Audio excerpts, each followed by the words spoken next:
વરસાદનો પ્રચંડ પ્રહાર જામનગરમાં જોવા મળી રહ્યો છે। પાણીના પ્રવાહમાં એક ટ્રક તણાવા લાગ્યો। જામનગરમાં ઘાંચીની ખડકી વિસ્તારમાં ટ્રક તણાતો હોય તેવો વિડીયો વાયરલ થયો છે। આ જુઓ, આ છે એ પ્રચંડ પ્રહારના દ્રશ્યો। કેવી સ્થિતિમાં લોકો મુકાયા હશે તેનો અંદાજો આ દ્રશ્યો ઉપરથી લગાવી શકાય। અમારા સંવાદદાતા રવિ બુદ્ધદેવ પાસેથી જાણકારી પ્રાપ્ત કરીશું। રવિ, પાણીના જોરની સામે એક આખો ટ્રક તણાવા લાગ્યો। શું વિગતો વિડીયોને લઈને? ચોક્કસથી જો વાત કરવામાં આવે તો જામનગર શહેર અને જિલ્લામાં આજે સતત ત્રીજા દિવસે વરસાદી માહોલ છે।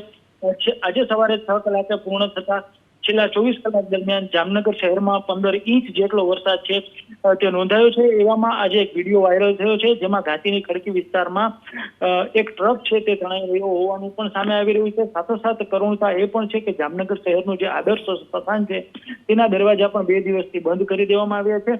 હાલ પણ વરસાદ અવિરત છે, જ્યારે સૈન્યની મદદ પણ લેવાની વહીવટી તંત્રને ફરજ પડી છે। ગતરોજ એરફોર્સની મદદ લીધા બાદ આજે આર્મી અને નેવીની મદદ પણ જિલ્લા વહીવટી તંત્ર દ્વારા લેવામાં આવશે અને જરૂરી પગલાઓ છે તે ભરવામાં આવશે। આભાર રવિ, જાણકારી આપવા માટે। તો પાણીના જોરની સામે કોઈનું જોર નથી ચાલતું। કેટલો મોટો ટ્રક એ પાણીના પ્રવાહની સાથે સાથે રીતસરનો તણાય છે, તો નાની મોટી ગાડીઓ તો રમકડાની જેમ પાણીના તેજ પ્રવાહમાં તણાઈ રહી છે।